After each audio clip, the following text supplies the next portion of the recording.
하나님의 말씀은 야고보서 3장 1절에서 12절의 말씀입니다. 내 형제들아, 너는 선생된 우리가 더 큰 심판 받을 줄을 알고 많이 선생이 되지 말라. 우리가 다 실수가 많으니 만일 말에 실수가 없는 자면 곧 온전한 사람이라 능히 온몸도 굴레 씌우리라. 우리가 말을 순정케 하려고 그 입에 재갈 먹여 온몸을 어거하며 또 때를 보라. 그렇게 크고 광풍에 밀려가는 것들을 지키 작은 키로 상호의 뜻대로 운전하나니 이와 같이 혀도 작은 지체로 돼 큰 것을 자랑하도다. 바로 어떻게 작은 불이 어떻게 많은 나무를 태우는가. 혀는 곧 불이요 불이 세계라.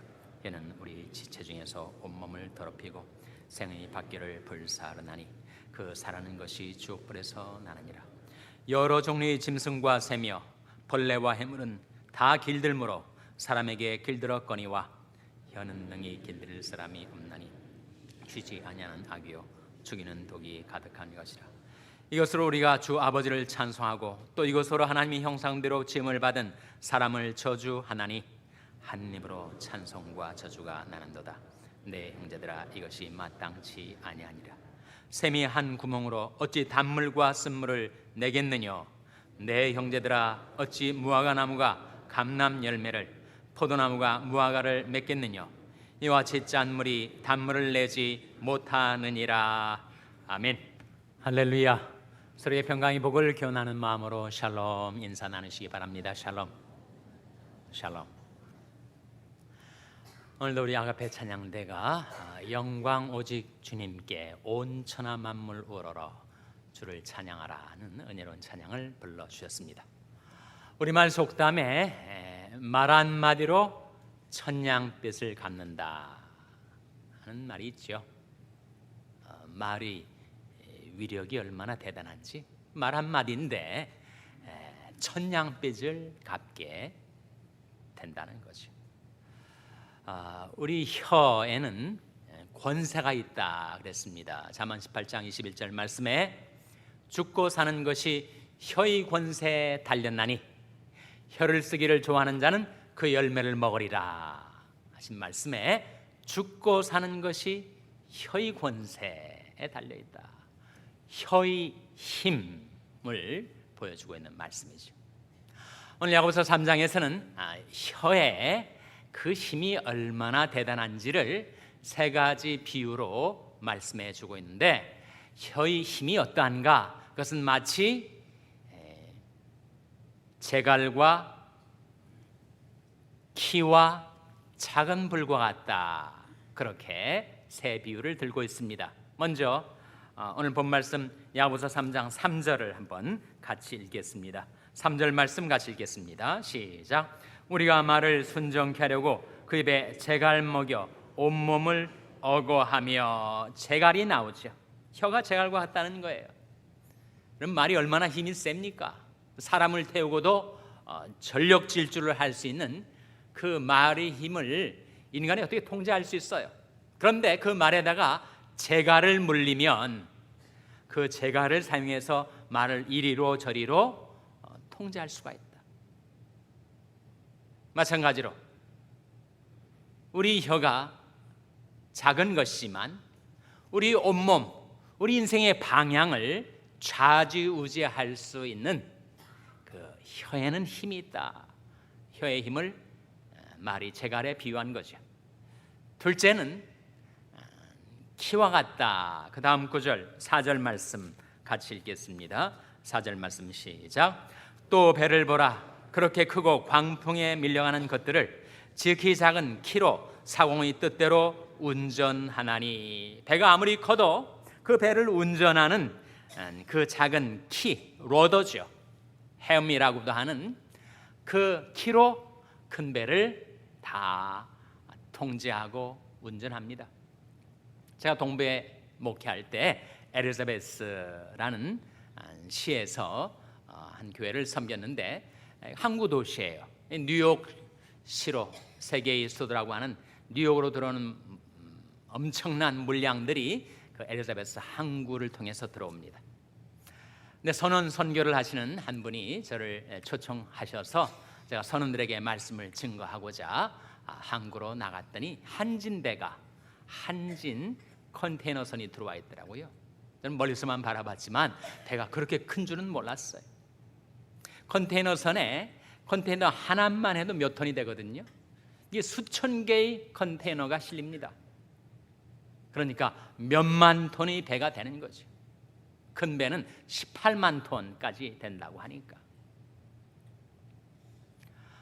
기관장이 저를 인도해서 그 선장실에 들어가 봤더니 그 거대한 수만 톤의 물량을 실어 나르는 컨테이너선이 무엇에 의해서 통제되는가? 우리 운전할 때 사용하는 자동차 운전대 휠보다 약간 클 정도의 러더를 가지고, 키를 가지고 움직입니다. 그 거대한 컨테이너선이 작은 키로 운전이 되고 있습니다.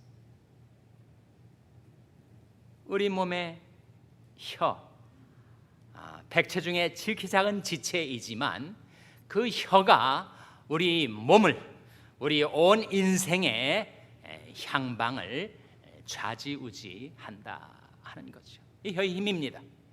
세 번째 혀의 힘에 대한 비유는 작은 불씨에 비유하고 있습니다. 5절 말씀 같이 읽겠습니다. 시작. 이와 같이 혀도 작은 지체로 돼 큰 것을 자랑하도다. 보라, 어떻게 작은 불이 어떻게 많은 나무를 태우는가. 작은 불이 얼마나 많은 나무를 태워요. 우리가 살고 있는 캘리포니아 지역이 사막 지역이고 그리고 건조한 지역이어서 산불이 나면 정말 많은 산림들을 다 불태워버립니다. 그 불이 시작이 어떻게 되었는가? 소풍객들이 그냥 다 꺼뜨리지 않고 두고 간 모닥불, 본파이어에서, 또 어떤 경우는 담뱃불, 불씨가 떨어졌는데 아무것도 아니지 않습니까? 그런데 그것이 온 산림 무수한 나무들을 불태워 버리니 그 작은 것이 아니죠. 내 혀가 그렇다는 거예요. 내가 하는 말이 그렇다는 것입니다. 말은 위력이 있고 혀에는 힘이 있어서 무엇과 같은가? 세 가지 비유를 야고보서 3장이 들고 있는데, 말의 재갈, 큰 배의 작은 키, 큰 산불을 일으키는 작은 불에 비유를 하고 있습니다. 혀에 왜 그렇게 힘이 있는가? 그것은 말이 씨가 되기 때문입니다. 내가 내뱉은 한마디 말, 무심코 한 말이 씨가 되어 결과를 가져오게 되는데, 그 큰 결과를 가져오게 될 줄을 몰랐다는 거죠. 나는 할렐루야 아줌마였다라는 책을 쓴 순복음교회 최자실 목사님, 자기 가정사의 일단을 이렇게 기록을 하고 있습니다. 아들이 군대를 갔는데 장교로 갔어요. 외박을 나왔습니다. 오랜만에 집에 왔으면 좀 엄마를 기쁘시게 해드리고 고분고분 해야 될 텐데 말 한마디 한마디가 다 엄마의 마음을 상하게 하고 속을 뒤집어 놨어요. 엄마가 너무 화가 나가지고 저놈의 자식 턱주거리가 좀 나갔으면 좋겠다, 그렇게 말을 한 거예요. 아들이 이제 외박을 마치고 자대로 복귀를 했는데 아들이 근무하는 부대에서 연락이 왔어요. 안전사고가 나가지고 폭발물이 터져서 아들이 턱이 날아가 버렸다는 거예요. 말이 씨가 돼서 그렇게 자기에게 돌아올 줄을 모르는 거죠. 미국에 유학을 온 한 부부의 이야기입니다.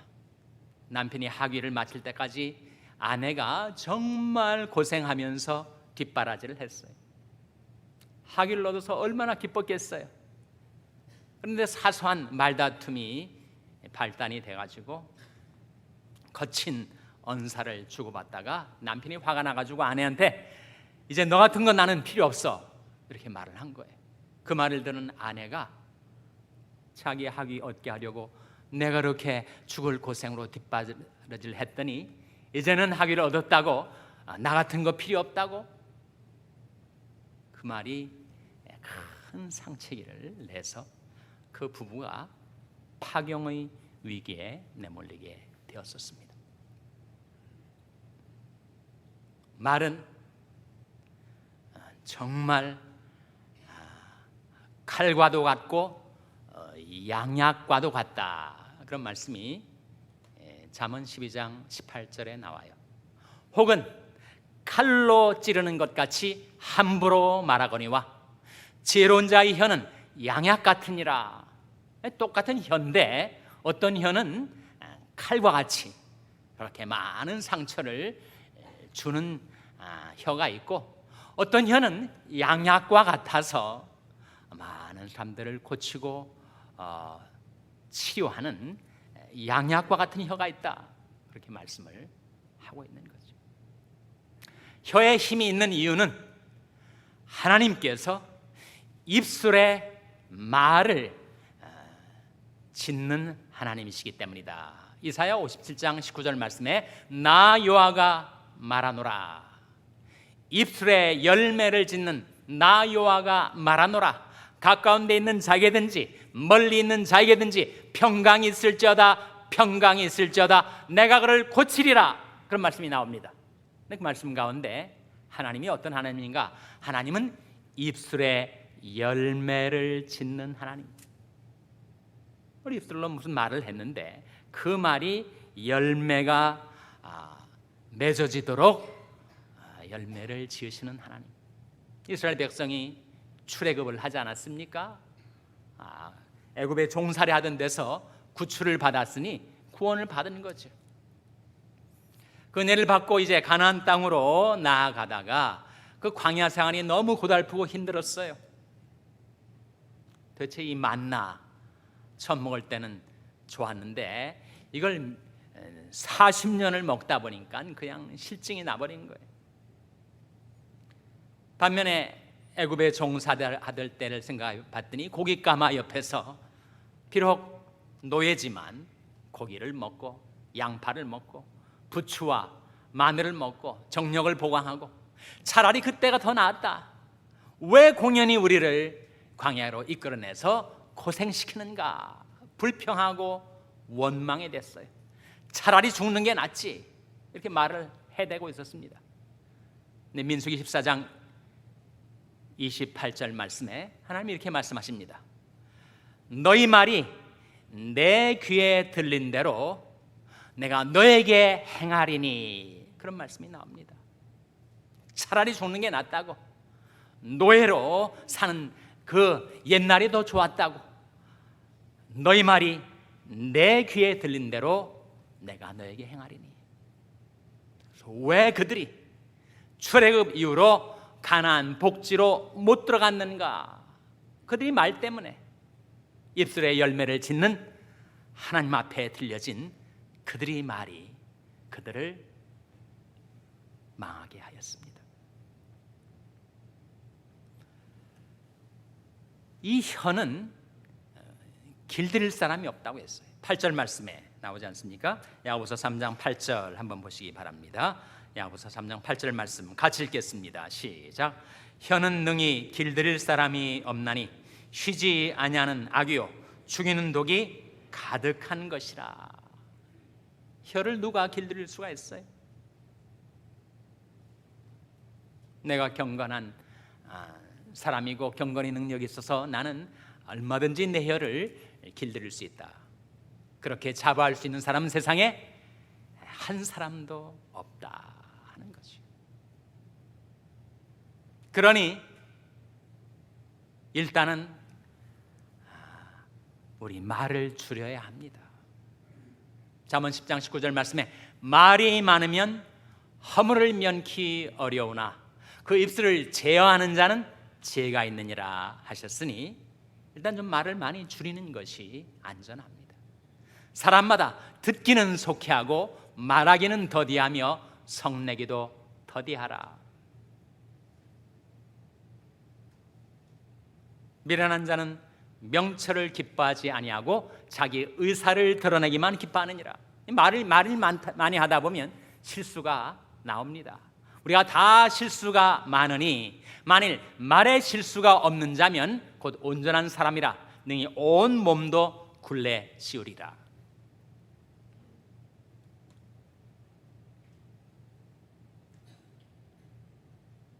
잠언 15장 28절 말씀에 이런 말씀이 나옵니다. 의인은 대답할 말을 깊이 생각하여도 악인의 입은 악을 쏟느니라. 그러니까 이 혀를 통제하기가 어려우니 말을 좀 줄이고 말하기 전에 한 번 생각하고 말을 하라는 거지. 내 말이 상대방에게 어떤 영향을 끼치게 될까? 어떤 파급 효과를 나타나게 될 것인가? 이 말이 그의 마음, 그의 삶에 어떤 영향을 끼치게 될까를 한 번만이라도 생각하고 그 다음에 말을 하라.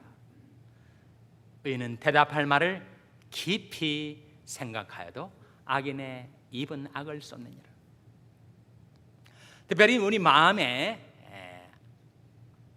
안정감이 없는 상태, 내 마음이 지금 격동된 상태, 아주 분노가 치밀어 올랐거나 마음이 너무 우울하고 울적한 감정 상태에 있을 때는 입을 다물라. 그 상태에서 말을 하면 나도 모르게 악을 쏟아내고 두고두고 후회할 말을 내뱉게 되니 입을 다물어야 될 텐데 입이 안 다물어져요. 속이 근질근질해서 이거 내뱉지 않으면 견딜 수가 없어서 우리는 말을 합니다. 그러니 우리 의지력으로 통제가 안 되는 혀를 위해서, 그리고 이 입술의 문을 위해서 우리가 이렇게 기도해야죠. 시편 141편 3절에 나오는 기도인데, 여호와여 내 입 앞에 파수꾼을 세우시고 내 입술의 문을 지키소서. 하나님이 지켜주셔야 됩니다. 하나님이 이 혀를 길들여 주셔야 하고 내 입술의 문을 제어해 주셔야 돼요. 그리고 우리 말에 좀 변화가 있어야 됩니다. 세 가지 변화. 첫째로 불평의 말에서 감사의 말로 변화가 있어야 하죠. 에베소 5장 4절 말씀에 누추함과 어리석은 말이나 희롱의 말이 마땅치 아니하니 돌이켜 감사하는 말을 하라. 잠언 19장 3절에 사람이 미련함으로 자기 길을 굽게 하고 마음으로 여호와를 원망하느니라, 그런 말씀이 나옵니다. 자기가 미련하고 어리석게 행하여 자기 인생의 길을 굽게 만들어 놓고 공연히 하나님을 원망하고, 왜 하나님이 나로 하여금 그렇게 하도록 그냥 놔두셨느냐고 원망을 한다는 거예요. 불평에서 감사로 우리가 변화돼야 되지. 감사로 제사를 드린 자가 나를 영화롭게 하나니 그 행위를 옳게 하는 자에게 내가 하나님의 구원을 보이리라 하셨어요. 내가 노래로 하나님의 이름을 찬송하며 감사함으로 하나님을 광대하시다 하리니 이것이 소, 곧 뿔과 굽이 있는 황소를 드림보다 여호와를 더욱 기쁘시게 함이 될 것이라. 우리가 황소를 번제로 바쳐서 제사를 드리는 것보다 하나님 감사합니다, 그렇게 살아가는 것이 하나님을 더욱 기쁘시게 하는 찬미 제사가 된다 했으니, 우리 말이 불평과 짜증 섞인 말에서 감사의 말로 변화가 되어야 하겠죠. 둘째로 우리 말에 좀 변화가 있어야 되는데, 그것은 원망의 말에서 인자한 말로 변화가 되어야 합니다. 사람을 원망하기가 쉽습니다. 내 인생이 이렇게 오그라진 것은 바로 저 인간 때문이라고 누군가를 향하여 우리는 원망하기가 쉽지만, 그러나 우리는 곰곰이 생각해 보면 사실은 하나님이 내게 그 인자하심을 베풀어 주셨어요. 낮에는 여호와께서 그 인자함을 베푸시고 밤에는 그 찬송이 내게 있어 생명의 하나님께 기도하리로다. 서로 인자하게 하며 불쌍히 여기며 서로 용서하기를 하나님이 그리스도 안에서 너희를 용서하신 것 같이 하라.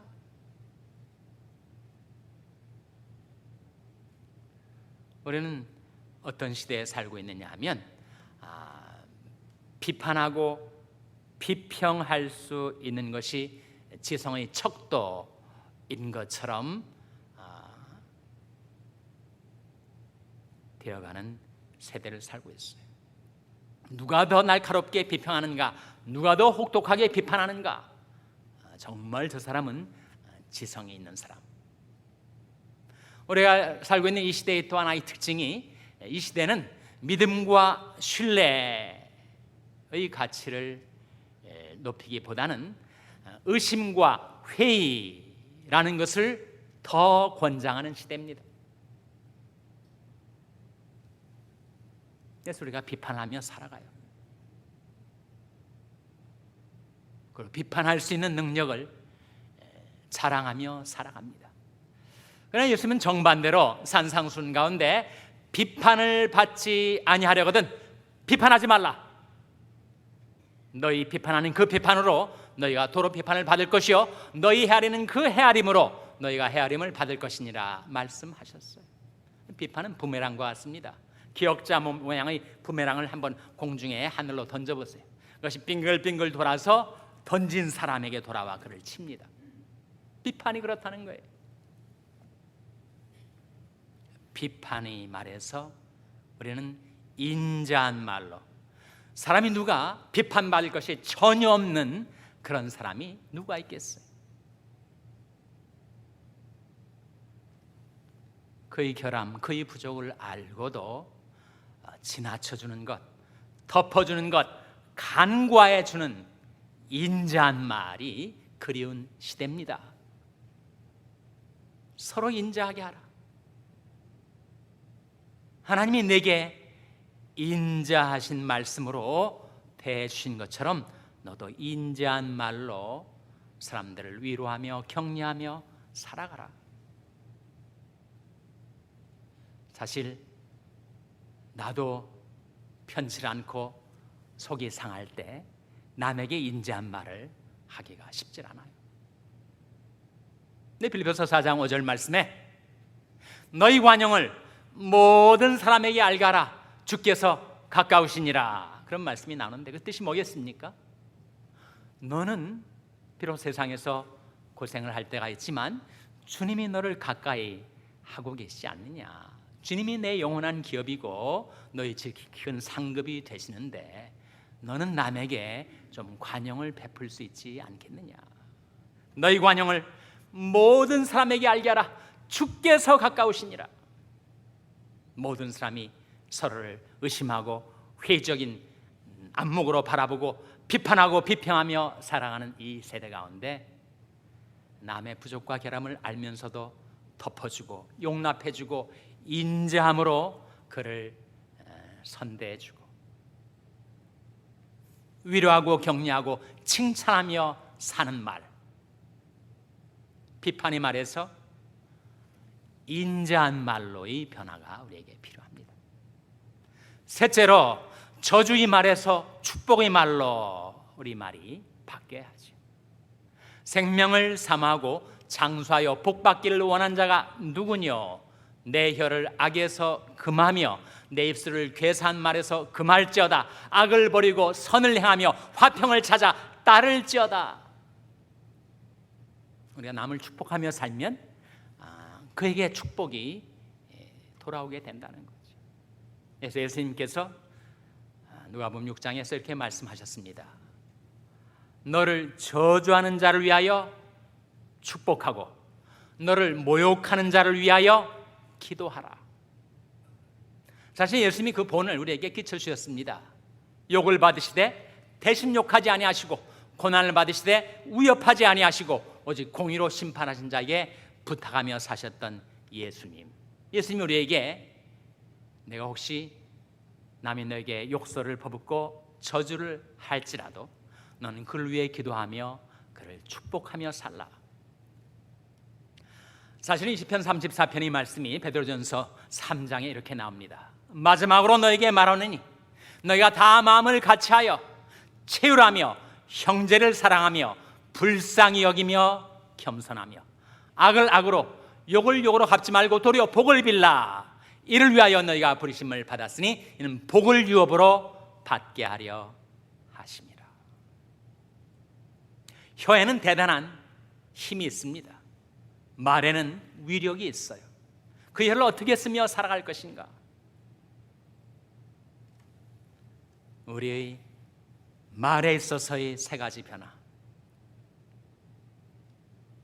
불평의 말에서 감사의 말로, 비판의 말에서 인자한 말로, 저주의 말에서 축복의 말로, 그렇게 감사의 말과 인자의 말과 축복의 말을 하며 살아가면 어떻게 되는가? 은혜와 사랑과 축복이 우리에게 임하게 될 것입니다. 하나님 앞에서 우리가 그렇게 말하고 살아서 하나님께로부터 은혜와 사랑과 축복이 여러분에게 임하게 되시기를 주님의 이름으로 축원합니다. 기도하시겠습니다. 하나님 아버지, 저희들이 실수가 많고 특별히 말에 실수가 많아서 저희들이 혀를 제하지 못하고 입술을 제하지 못한 채 많은 악과 독을 쏟아내며 살았던 저희들의 모든 지나온 삶을 자복하고 하나님께로 회개합니다. 하나님, 저희들이 하나님 앞에서 감사의 말과 인자의 말과 축복의 말을 하며 살아서 하나님께로부터 은혜와 사랑과 축복을 받아 살게 하여 주시옵소서. 이 모든 말씀 예수님의 이름으로 기도하옵나이다. 아멘.